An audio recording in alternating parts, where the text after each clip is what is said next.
నా సొంతం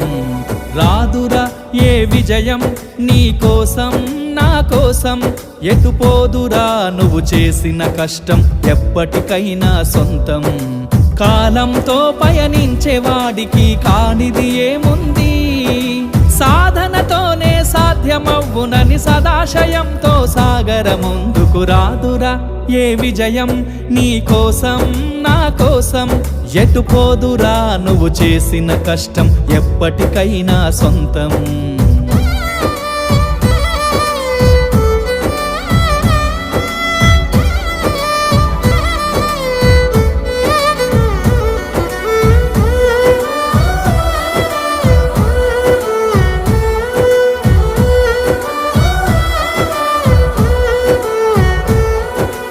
ఆకాశంలో అలలాగా పోయే ఆ పక్షులనే చూడు అనుకున్న